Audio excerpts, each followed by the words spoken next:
Hello students, कैसे हैं आप लोग। क्लास 12 का new chapter that is solid state आज स्टार्ट करेंगे। सॉल्यूशंस हम लोगों ने कंप्लीट कर चुका है, तो आज हम लोग स्टार्ट करेंगे सॉलिड स्टेट। आप लोग न्यू चैप्टर तो न्यू एनर्जी से स्टार्ट कीजिए सॉलिड स्टेट का चैप्टर। सॉलिड के सारे स्ट्रक्चर्स के बारे में डिस्कस करेंगे कि सॉलिड का क्या स्ट्रक्चर है, उसके इन सॉलिड का स्ट्रक्चर्स के भीतर क्या क्या उनके और नए फॉर्म्स बन सकते हैं, उन स्ट्रक्चर्स की डेंसिटी क्या हो सकती है, उन स्ट्रक्चर्स का इलेक्ट्रिकल प्रॉपर्टी क्या हो सकता है, मैग्नेटिक प्रॉपर्टी क्या हो सकती है, इसके भीतर के डिफेक्ट्स इम्प्योरिटीज क्या हो सकती है। तो ये सारी चीजें इसमें पढ़नी है, लेकिन धीरे धीरे, एक ही बार में हम लोगों को नहीं पढ़नी है, थोड़ा थोड़ा करेंगे तो पूरा चैप्टर अच्छे से होगा। तो सॉलिड स्टेट में हम लोग आज इंट्रोडक्शन में पढ़ेंगे कि सॉलिड के बारे में जो आप लोगों ने 9-10 में कहा था वो एक बार रिपीट करते हैं कि रिपीट ये हो रहा है कि सॉलिड आप क्या जानते हैं कि fixed volume, rigid, incompressible, high force of attraction,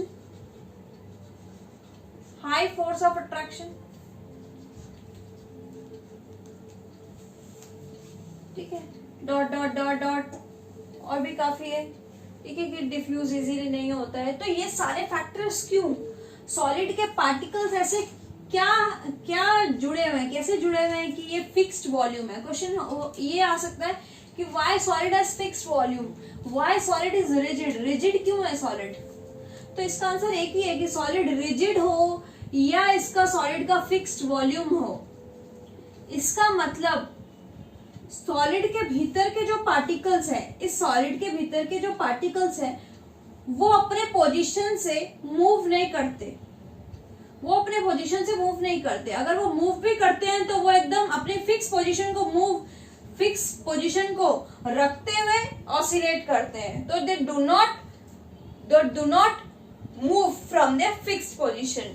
तो इस रिजिड या फिक्स्ड वॉल्यूम क्यों है, तो इसका आंसर यही है कि solids are at fixed position and they oscillate भी करेंगे, they oscillate about their fixed position.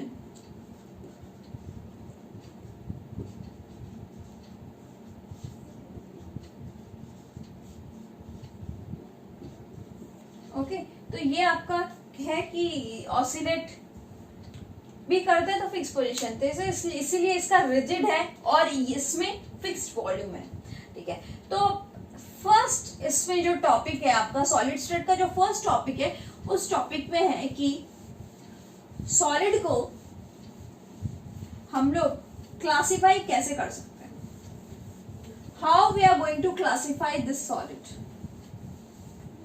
तो सॉलिड्स आर क्लासिफाइड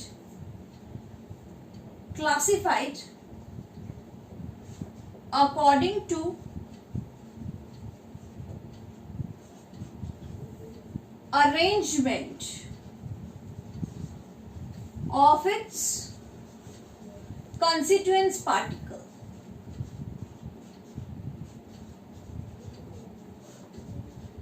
इसके भीतर के जो कंस्टिट्यूएंट पार्टिकल है, इसके भीतर के जो पार्टिकल है उनका अरेंजमेंट कैसा है। कंस्टिट्यूएंट पार्टिकल का मतलब सॉलिड के भीतर के जो पार्टिकल्स है, यानी मान लीजिए ये सॉलिड के पार्टिकल्स अगर एक रेगुलर वे में है, कुछ इरेगुलर वे में है, तो इसका जो पार्टिकल्स है, सॉलिड के भीतर के जो पार्टिकल है उनको हम बोलेंगे कंस्टिट्यूएंट पार्टिकल्स, ठीक है, सीपी।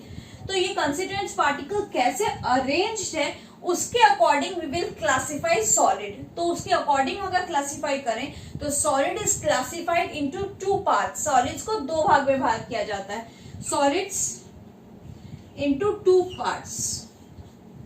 एक को हम बोलेंगे क्रिस्टलाइन सॉलिड और एक को हम लोग बोलेंगे एमरफस सॉलिड। क्रिस्टलाइन और एमरफस। क्रिस्टल जैसे आप लोग अगर लैब में सॉल्ट एनालिसिस करते हैं तो आप लोगों को एक चीज लिखना पड़ता है, लैब जो नोट कॉपी है उसमें लिखनी पड़ती है, लैब नोट कॉपी में कि जो सॉल्ट है उसका टेक्सचर कैसा है, क्रिस्टलाइन है या फिर अमरफस है। तो उसी के अकॉर्डिंग सॉलिड्स हमारे पास दो पार्ट्स में क्लासिफाई करेंगे, एक हो गया आपका क्रिस्टलाइन, एक है क्रिस्टलाइन और दूसरा है अमरफस। अब ये क्रिस्टलाइन और अमरफस क्या है, किसके अकॉर्डिंग, अरेंजमेंट के अकॉर्डिंग। अरेंजमेंट के हिसाब से हम दो भाग किए हैं। किसका अरेंजमेंट, अरेंजमेंट किसका है, सही कहा, अरेंजमेंट है कंस्टिट्यूएंट्स पार्टिकल का। सीपी का कंस्टिट्यूएंट्स मतलब इसके भीतर के जो पार्टिकल्स हैं वो कैसे सजे हुए हैं, कैसे अरेंज्ड है, उसके अकॉर्डिंग दो पार्ट्स में क्लासिफाई करेंगे, एक क्रिस्टलाइन और दूसरा है अमरफस। अब देखते हैं क्रिस्टलाइन और अमरफस का क्या क्या कैरेक्टरिस्टिक्स है। ठीक है, क्रिस्टलाइन और अमरफस का कैरेक्टरिस्टिक्स क्या क्या है।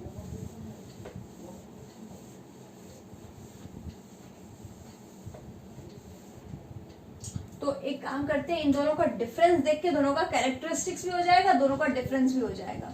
तो क्रिस्टलाइन सॉलिड यहां लिख लेते हैं और अमरफस सॉलिड यहां लिख लेते हैं। अब देखते हैं दोनों का डिफरेंस। फर्स्ट डिफरेंस हम लोग करते हैं इनका अरेंजमेंट के हिसाब से। इनका अरेंजमेंट, अरेंजमेंट कैसा है, अरेंजमेंट क्रिस्टलाइन सॉलिड, सॉलिड का एक वैसा शेप है जिसमें पार्टिकल्स एक रेगुलर वे में अरेंज्ड है। मतलब मान लीजिए मेरे पास ब्लैक एंड ब्लू दो पेन है, तो एक ब्लैक अगर एक एटम है और उसके बाद दो ब्लैक, फिर दो ब्लू, फिर दो ब्लैक, फिर दो ब्लू, तो अगर पार्टिकल्स फिर नीचे अगर हम लोग देखें तो ब्लैक के नीचे दो ब्लैक, ब्लू के नीचे दो ब्लू, मतलब कैसे भी अगर अरेंज करो, ये तो मैं एक एग्जाम्पल से आपको बता रही हूँ कि ऐसे अरेंज अगर मैं एक पैटर्न बना लूं तो आप भी एक पैटर्न बना लीजिए, और अगर उस पैटर्न को फॉलो करता है, एक रेगुलर मैनर फॉलो करता है, तो उसको हम लोग बोलेंगे क्रिस्टलाइन सॉलिड। तो क्रिस्टलाइन सॉलिड में अरेंजमेंट कैसा है, रेगुलर अरेंजमेंट। तो ये क्या कैसा अरेंजमेंट है, इसका अरेंजमेंट लिखेंगे डेफिनेट, डेफिनेट एकदम फिक्स्ड है, या रेगुलर अरेंजमेंट, रेगुलर अरेंजमेंट। जबकि अमरफस सॉलिड वैसा नहीं है, अमरफस सॉलिड थोड़ा मिक्स है, इर्रेगुलर है। जैसे भी पैटर्न सेट कर दो कि एक ब्लू मैंने कर दी, फिर एक ब्लैक कर दी, फिर एक ब्लैक आ गई, फिर एक ब्लैक आ गई, फिर एक ब्लू आ गई, फिर एक ब्लैक आ गई, फिर एक ब्लू आ गई, तो कोई फिक्स्ड है ही नहीं, इसका कोई फिक्स्ड है ही नहीं। ठीक है, तो इसको हम लोग बोलेंगे अमरफस, जिसमें इर्रेगुलर स्ट्रक्चर रहता है। किसका इर्रेगुलर स्ट्रक्चर रहता है, सॉलिड के भीतर के जो पार्टिकल्स है, उसके भीतर के particles, that is constituents particle. तो पार्टिकल कैसे अरेंज्ड है, इर्रेगुलर। तो इसका शेप कैसा है, इर्रेगुलर अरेंजमेंट। किसका irregular arrangement, of constituent particle, constituent particle. और इसका ऑफ लिख देते हैं, डेफिनेट या regular arrangement of constituent particle. ठीक है, तो ये पहला पॉइंट आपको समझ में आया कि दोनों को फर्स्ट डिफरेंस कैसे कर सकते हैं, कि एक रेगुलर है और दूसरा इरेगुलर है। क्लियर, तो अमरफस और क्रिस्टलाइन का फर्स्ट डिफरेंस हुआ। सेकेंड डिफरेंस हम लोग करते हैं मेल्टिंग पॉइंट के according, melting point, empty, melting point, कि देखते हैं दोनों की मेल्टिंग पॉइंट कैसी है। क्रिस्टलाइन सॉलिड की मेल्टिंग पॉइंट एकदम शार्प है, sharp melting point, sharp empty, that is sharp melting point. Sharp का मतलब अगर किसी का मेल्टिंग पॉइंट मान लो, मेल्टिंग पॉइंट मान लो 140 डिग्री सेल्सियस है, तो ये 140 डिग्री पर पूरा का पूरा मेल्ट हो जाएगा।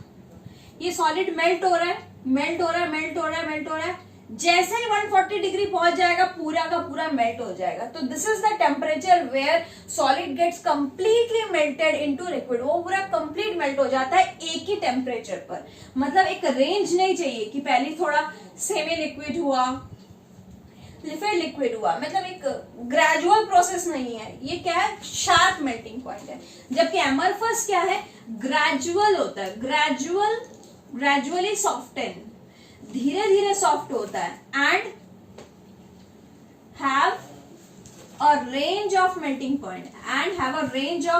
पॉइंट, एक रेंज है, रेंज में फॉलो करता है। मान लीजिए मेल्टिंग पॉइंट 120 से 140 तक चलेगी, मतलब इसके बीच में वो सॉलिड थोड़ा थोड़ा गलेगा, थोड़ा थोड़ा और उसके पार्टिकल्स मूव करना स्टार्ट करेंगे, फिर जाके वो कंप्लीट मेल्ट होगा। मतलब एक सिंगल टेम्परेचर पर वो कंप्लीटली मेल्ट नहीं होगा। तो इट्स ग्रेजुअली सॉफ्टन, और ये शार्प मेल्टिंग पॉइंट इसका ग्रेजुअली सॉफ्टन।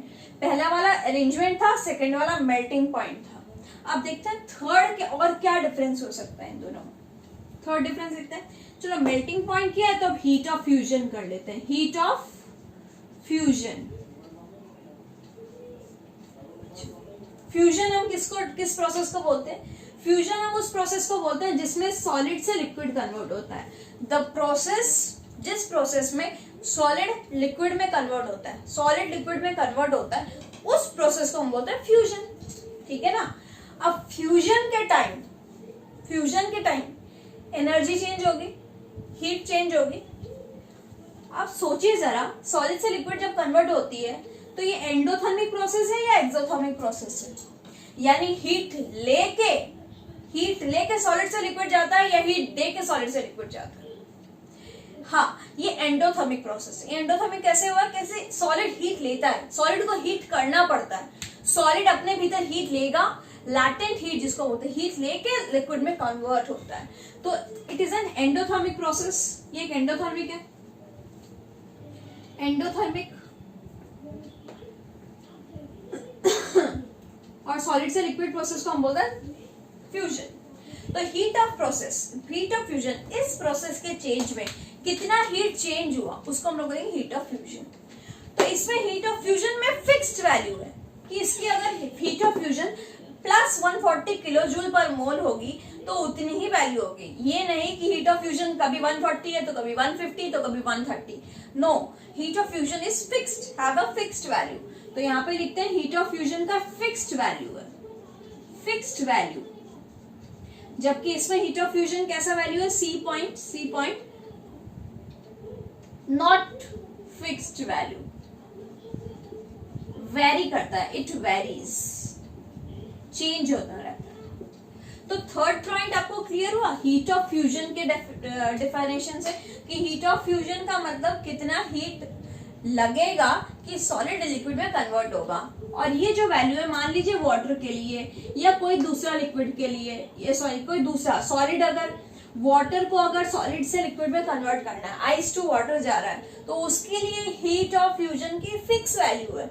अगर वो क्रिस्टलाइन सॉलिड है तो, अगर क्रिस्टलाइन सॉलिड नहीं है तो उसकी फिक्स्ड वैल्यू नहीं है, वो वैरी करेगा।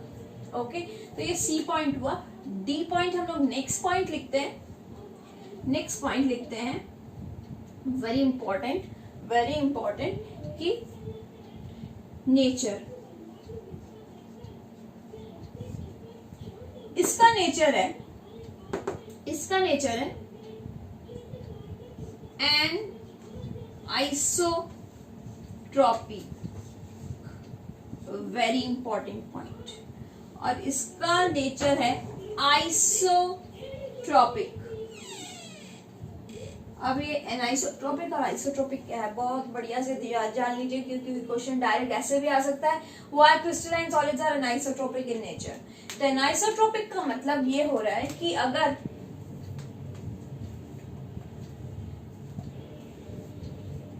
क्रिस्टलाइन सॉलिड में, एक क्रिस्टलाइन सॉलिड में बना लेती हूँ पहले, रुकिए।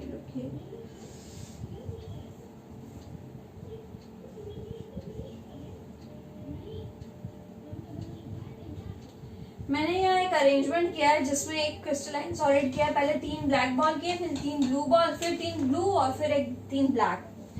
अब मान लीजिए इस सॉलिड में, ये सॉलिड का जो स्ट्रक्चर है, मुझे यहाँ पे कुछ फिजिकल प्रॉपर्टी मेजर करनी है। क्या प्रॉपर्टी मेजर करनी है, फिजिकल प्रॉपर्टी। मान लीजिए फिजिकल प्रॉपर्टी में क्या आता है, फिजिकल प्रॉपर्टी में हम लोगों को यहाँ पे रिफ्रैक्टिव इंडेक्स मेजर करना है, डेंसिटी मेजर करना है, ठीक है, density, refractive index, surface tension, कुछ एक तो मेजर करना है, जिसमें अगर मैं इस साइड से मेजर करूं, इस साइड से मेजर करूं, इस साइड से मेजर करूं, इस साइड से मेजर करूं, इस साइड से मेजर करूं, इस साइड से मेजर करूं, डिफरेंट डिफरेंट डायरेक्शन से अगर मैं इसकी फिजिकल प्रॉपर्टी चेक करूं तो देखूंगी हर एक डायरेक्शन में एक नया टाइप का फिजिकल प्रॉपर्टी है। अगर इधर रिफ्रैक्टिव इंडेक्स 1.43 है तो इधर रिफ्रैक्टिव इंडेक्स 1.2 है, इधर 1.3 आ रहा है तो उधर 1.23 आ रहा है। मींस फिजिकल प्रॉपर्टी बदल रही है।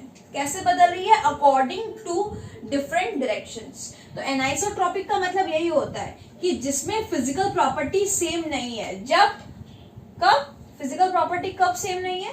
अगर हम इसमें डिफरेंट डिफरेंट डायरेक्शन से इसकी फिजिकल प्रॉपर्टी मेजर करें, ठीक है। जबकि इसमें क्या है, इसमें तो ऑलरेडी सब बिगड़े हुए चीज है, सब बिगड़ के रखे हैं, कोई कहाँ है कोई कहाँ पे है, ठीक है, कहीं पे भी कर लो, कोई कुछ भी बना लो।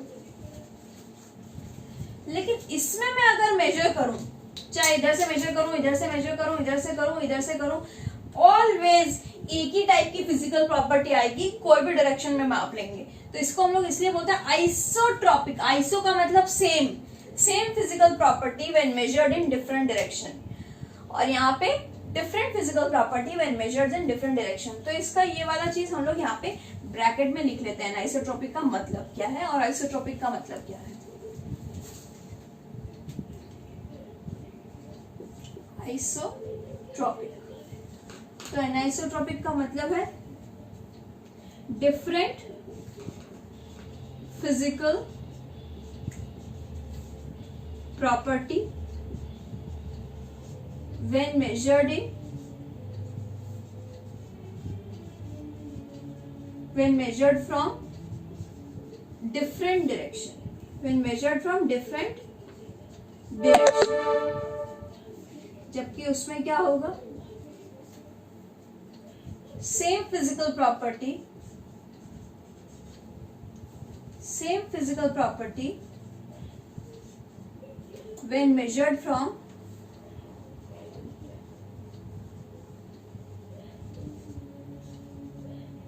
when measured from any direction। कोई भी डायरेक्शन में माप लेंगे इसकी फिजिकल प्रॉपर्टी एक ही आएगी, जबकि यहाँ पे कोई भी डायरेक्शन में माप लो फिजिकल प्रॉपर्टी अलग ही आएगी। तो उसमें सेम फिजिकल प्रॉपर्टी, इसमें डिफरेंट फिजिकल प्रॉपर्टी। तो this is anisotropic, that is isotropic. Next very important point, इन सब पॉइंट्स को आप लोग नोट कर लीजिए। नेक्स्ट पॉइंट करते हैं हम लोग,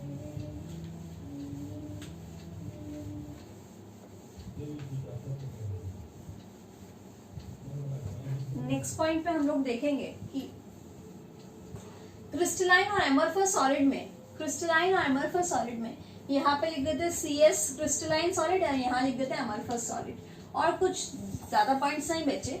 ई पॉइंट, फिफ्थ वाला पॉइंट वेरी इंपॉर्टेंट, ये कैसे टाइप का सॉलिड है, इसको हम लोग बोलेंगे ट्रू सॉलिड। ये भी पॉइंट बहुत इंपॉर्टेंट है, ट्रू ट्रू ट्रू, एकदम सच्चा सच्चा सॉलिड है। लेकिन ये क्या है, स्यूडो, स्यूडो, स्यूडो यानी फॉल्स सॉलिड, या फिर इसको हम लोग बोलते हैं सुपर कूल्ड लिक्विड। यहां से बहुत बार क्वेश्चन आता है, काफी बार क्वेश्चन आता है। सूडो सॉलिड का मतलब क्या, जो सच्चा नहीं है, झूठा सॉलिड। तो ये कैसे हो गया, स्यूडो सॉलिड कैसे बोल दिए? तो स्यूडो सॉलिड का मतलब, सॉलिड आप जानते हो कि सॉलिड का एक फिक्स्ड स्ट्रक्चर है, सॉलिड कभी भी फ्लो नहीं करता, इट डज नॉट फ्लो। लेकिन स्यूडो सॉलिड बोल रहे हैं जिस सॉलिड का टेंडेंसी होता है फ्लो करने का, जिस सॉलिड का टेंडेंसी होता है फ्लो करने का, लेकिन very very very very very slow rate. Solids which are the tendency to flow, जिस सॉलिड की टेंडेंसी होती है फ्लो करने की, लेकिन किस पेस पर, कितनी गति से, कितनी रेट से, वेरी स्लो, बहुत स्लो रेट से फ्लो करेगा। तो इससे क्वेश्चन ये आता है कि अगर आपके घर में या कोई भी, मान लीजिए अगर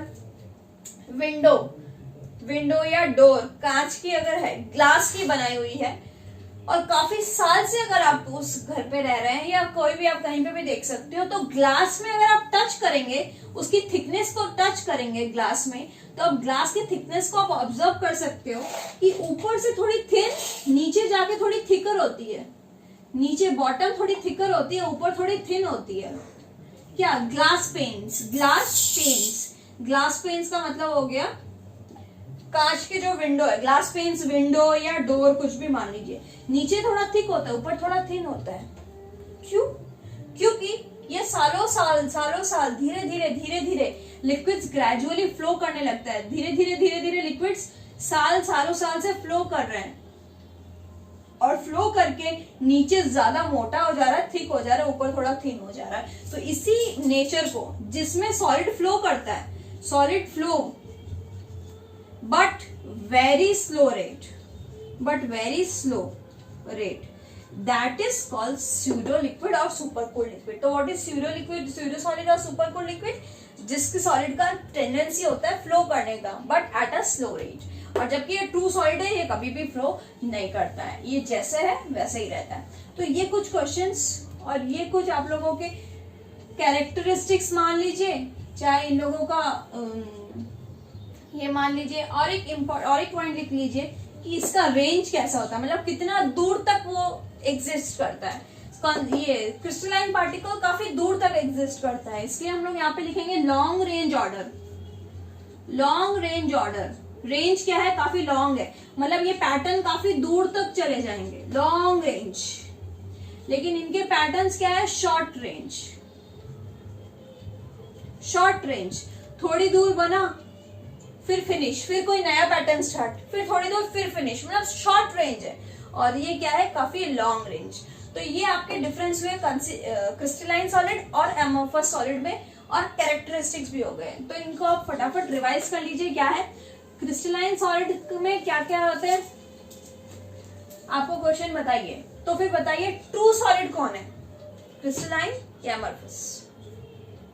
आंसर दीजिए, कमेंट सेक्शन में आंसर दीजिए कि ट्रू सॉलिड कौन है, क्रिस्टलाइन या amorphous. Second question, isotropic nature कौन है, एमोर्फस या क्रिस्टलाइन? तो इनका जो क्वेश्चंस है, विंडो पेन्स थिकर क्यों होते हैं नीचे?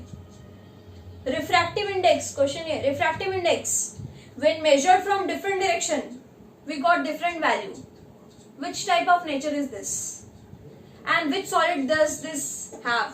किस सॉलिड में ऐसा नेचर जिसमें फिजिकल प्रॉपर्टी सब जगह अलग आ रही है? ठीक है, तो ये कुछ क्वेश्चंस।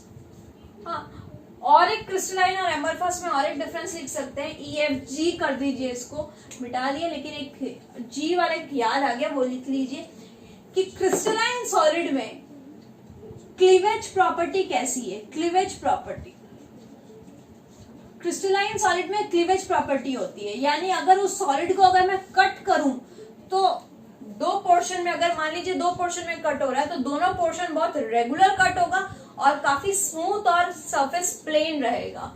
तो when cut with edged tool, sharp edged tool, अगर कोई टूल से उसको काटे तो इट डिवाइड्स into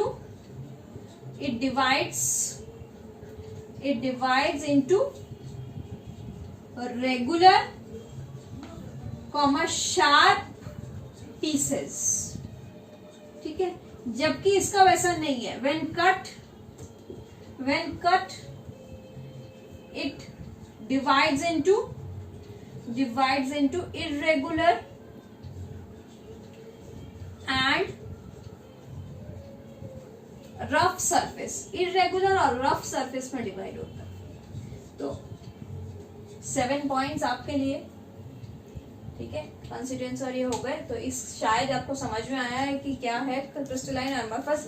तो सॉलिड का हम लोग फर्स्ट क्लासिफिकेशन के अकॉर्डिंग टू अरेंजमेंट, किसका अरेंजमेंट किए, उसके भीतर के एटम्स का, सॉलिड के भीतर के एटम्स के अकॉर्डिंग हम दो भाग में भाग किए, क्रिस्टलाइन और एमोर्फस, क्रिस्टलाइन और एमोर्फस। अब देखिए फर्दर क्लासिफाई होता है क्या? जरूर होता है।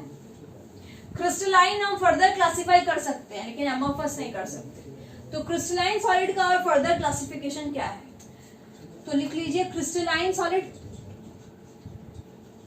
और क्रिस्टलाइन सॉलिड का फर्दर क्लासिफिकेशन होगा 4 पार्ट्स में। 4 पार्ट्स में क्या होगा?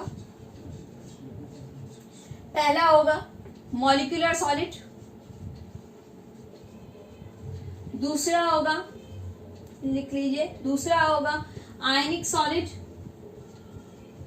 तीसरा होगा मेटालिक सॉलिड, चौथा होगा last one covalent solid. Covalent या नेटवर्क सॉलिड, कोवैलेंट या नेटवर्क सॉलिड, नेटवर्क सॉलिड। ये 4 पार्ट्स में और भाग डिवाइड हो गया क्रिस्टलाइन सॉलिड। और मॉलिक्यूलर सॉलिड को और फर्दर 3 पार्ट्स में डिवाइड कर सकते हैं। मॉलिक्यूल्स को हम फर्दर 3 पार्ट्स में कर सकते हैं। नॉन पोलर सॉलिड हो सकता है, नॉन पोलर सॉलिड हो सकता है, पोलर सॉलिड हो सकता है, और एक फर्दर हाइड्रोजन बॉन्डेड सॉलिड हो सकता है, हाइड्रोजन बॉन्डेड सॉलिड। ये सारे solid polar solid, hydrogen bonded solid.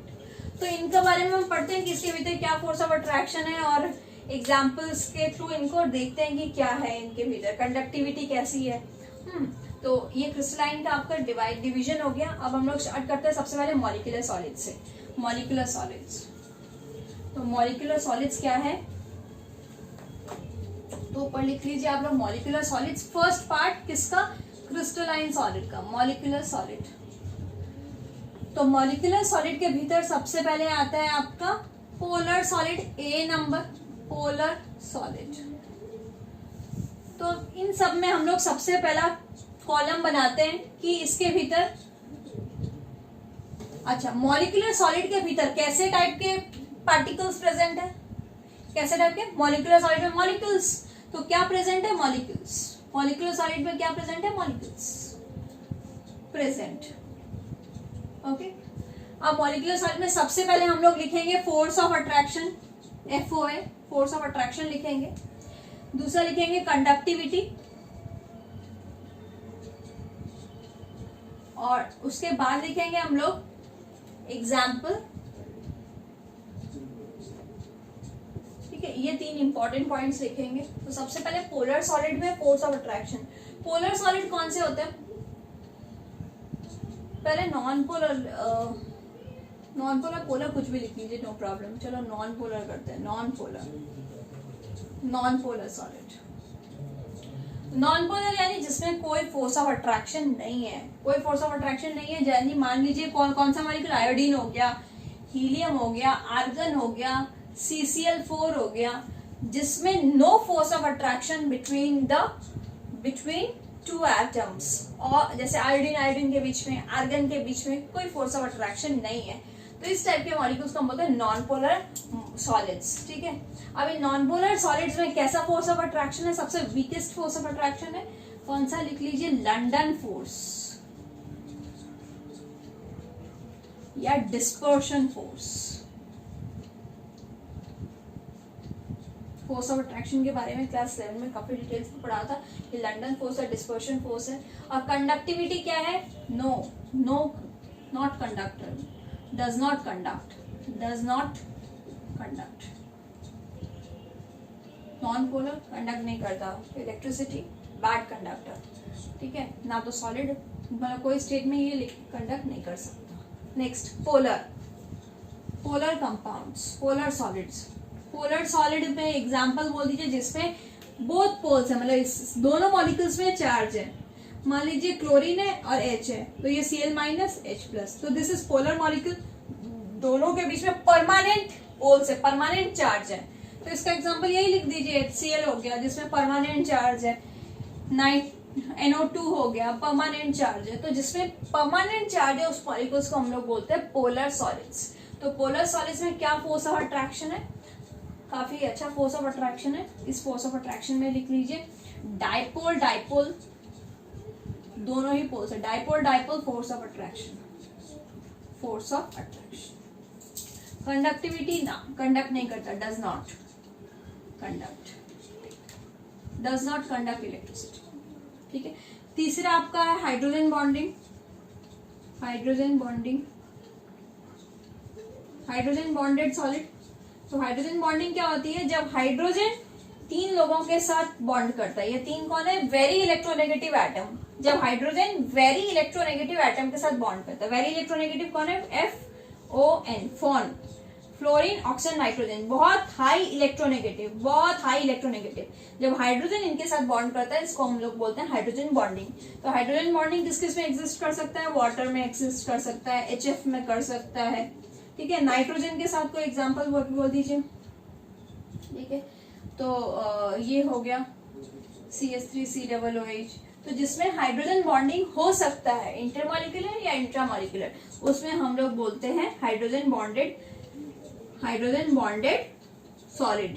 तो इसमें फोर्स ऑफ अट्रैक्शन क्या है, hydrogen bonding, force of attraction है हाइड्रोजन बॉन्डिंग। और ये भी इलेक्ट्रिसिटी कंडक्ट नहीं करता है, सेम, डज नॉट कंडक्ट, ठीक है। तो ये आपका फर्स्ट किसका चार्ट बन गया, ये चार्ट आपका बन गया मॉलिक्यूलर सॉलिड के भीतर। क्लासिफिकेशन सारी हो गई है। अब मॉलिक्यूलर सॉलिड आपका नंबर 1 पे था। सेकंड नंबर हम लोग पढ़ेंगे कोवैलेंट, आयनिक कोवैलेंट, और आपका और एक बच गया मेटालिक, ठीक है। तो अब नेक्स्ट चलते हैं हम लोग। आप लोग स्क्रीनशॉट ले लीजिए या पॉज करके इसको लिख लीजिए। ले लिया स्क्रीनशॉट, चले चलो।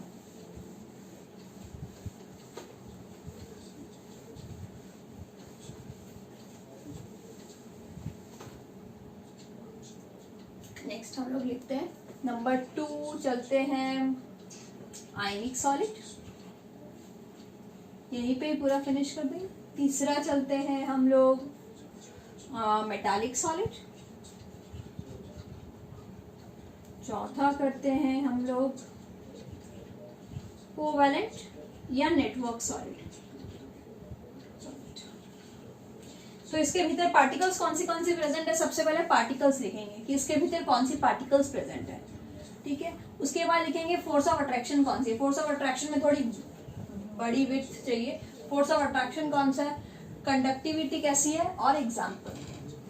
तो इसके भीतर पार्टिकल कौन से होंगे, आयनिक सॉलिड के भीतर पार्टिकल्स कौन से होंगे, आयंस होंगे। आयनिक सॉलिड क्या है, जिसमें जनरली सॉल्ट जिसमें आयन से जो बने हैं, तो इसमें पार्टिकल्स कौन से हैं, पार्टिकल्स, ऊपर हेडिंग दे दो, पार्टिकल्स कौन से हैं, आयंस। जैसे मान लो NaCl इज आयनिक सॉलिड, पढ़ा है ना, आयनिक सॉलिड या इलेक्ट्रोवैलेंट कंपाउंड, NaCl हो गया एग्जांपल। सीजियम क्लोराइड, चलो इजी वाला लिख लो, magnesium chloride, potassium bromide, caesium chloride, कोई भी लिख लो जिसमें आपका ions constituents particle ionic solid है। इसमें फोर्स ऑफ अट्रैक्शन क्या है, FO है, very high force of attraction क्या है, कौन सा, electrostatic force of attraction, electrostatic force of attraction, okay. Conductivity कैसी है, कंडक्टिविटी। आयनिक सॉलिड के बारे में ये वाला पॉइंट आपको 9-10 में बहुत बार पूछता था कि आयनिक solids conduct electricity only in molten state but does not conduct electricity in solid state. तो आयनिक सॉलिड किसमें कंडक्ट करता है इलेक्ट्रिसिटी, सिर्फ मोल्टेन स्टेट में कंडक्ट करता है। और किसमें इलेक्ट्रिसिटी कंडक्ट नहीं करता है, सॉलिड के फॉर्म में। तो आयनिक सॉलिड में क्या लिखेंगे, conducts electricity only in molten state, सिर्फ मोल्टेन स्टेट में इलेक्ट्रिसिटी कंडक्ट करता है, नॉट इन सॉलिड स्टेट। ऐसा क्यों, क्योंकि मोल्टेन स्टेट में उसके आयंस फ्री टू मूव है। मोल्टेन स्टेट में गले हुए के फॉर्म में उसके आयंस इजीली मूव कर सकते हैं। मोल्टेन फॉर्म में आयंस मूव, फ्रीली मूव करते हैं, लेकिन सॉलिड स्टेट में ions does not move, they are at fix position.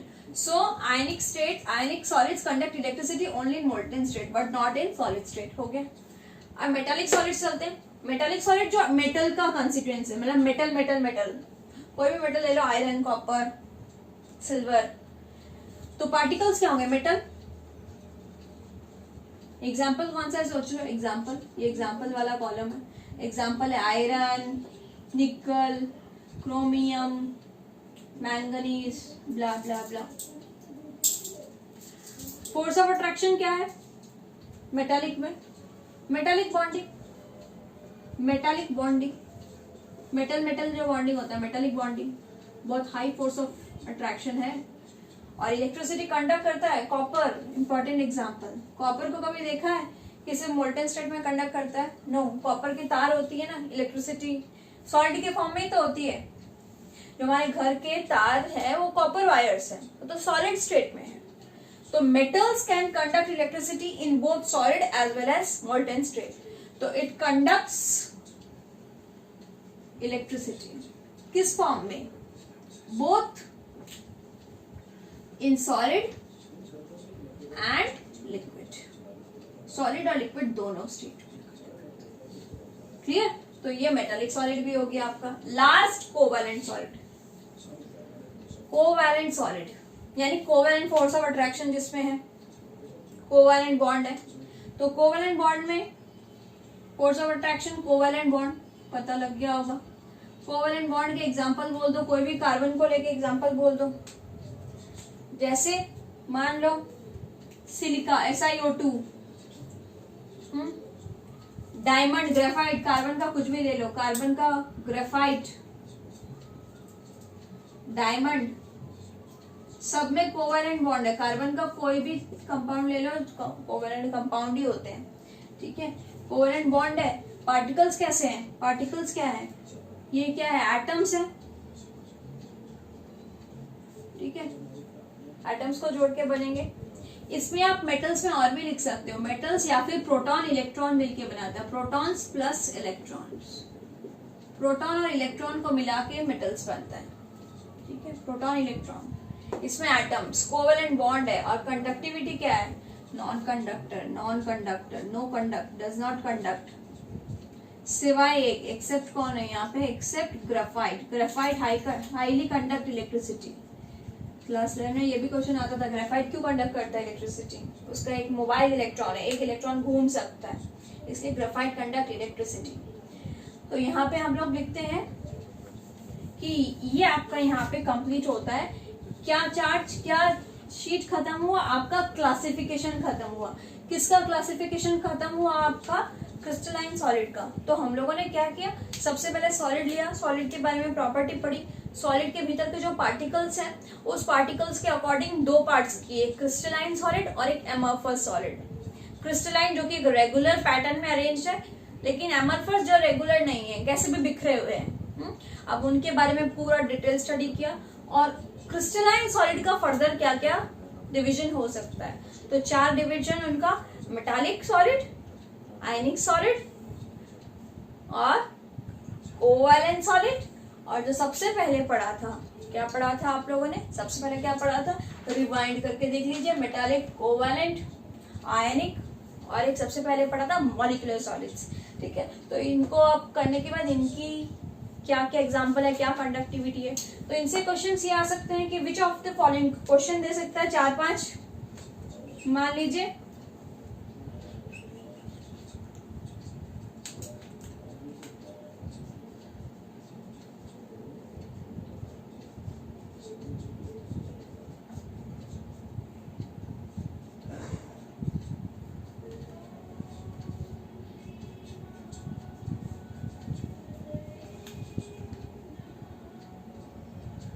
इन चारों में अगर मैं बोल दूं आपको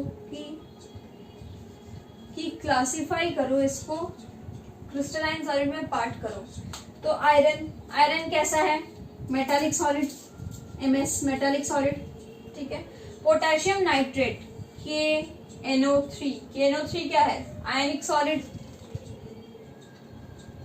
CCl4 non polar molecular solid, non polar molecular solid. HF hydrogen bonded molecular solid. Quartz covalent solid, CS covalent solid. तो classification से क्वेश्चन आ सकता है। इन क्वेश्चन से ये आ सकता है कि आयनिक solid conduct electricity only in molten state but not in solid state. सिर्फ मोल्टेन स्टेट में इलेक्ट्रिसिटी कंडक्ट करता है, क्यों? बिकॉज इन मोल्टेन स्टेट क्या होता है? उनके ions molten state ions are free to move, but in solid state, in molten state Solids ions are free to move. In molten state, solid ions are free to move. But in liquid, molten state ions are free to move. But in solid state it does not move. Free to move नहीं होता है. ठीक है, ये कुछ question. फिर एक question आ सकता है, कंपाउंड ए है जो इलेक्ट्रिसिटी कंडक्ट करता है. इलेक्ट्रिसिटी कंडक्ट करता है सॉलिड के स्टेट में भी, लिक्विड के स्टेट में भी. मतलब लिक्विड यानी मोल्टेन स्टेट में भी, सॉलिड और मोल्टेन स्टेट. ठीक है, तो एक ऐसा सॉलिड है जो सॉलिड और मोल्टेन स्टेट दोनों में इलेक्ट्रिसिटी कंडक्ट करता है. ऐसा कौन सा सॉलिड है? Name the solid. तो उसका सॉलिड का नाम है मेटालिक सॉलिड. ओके, तो आज की क्लास आपकी यहीं तक. इस क्लास में आप लोग जितना पढ़ाए उसको आप लोग नोट डाउन कीजिए, ध्यान से समझिए. नेक्स्ट क्लास में और ज्यादा सॉलिड को डीप में समझेंगे. कुछ इमेजिनेशन की जरूरत पड़ेगी. क्रिस्टल क्या है, लैटिस क्या है, लैटिस पॉइंट क्या है, लैटिस साइड क्या है, बहुत इंटरेस्टिंग है. तो कीप ट्यून्ड. नेक्स्ट क्लास के लिए आप लोग बने रहिए. इस वीडियो को आपको जरूर से इसको वीडियो को लाइक कीजिए अगर आपको पसंद आया है. अपने फ्रेंड्स के साथ शेयर कीजिए और सब्सक्राइब कीजिए अगर आप सब्सक्राइब अभी तक नहीं किए हैं. Thank you for watching this.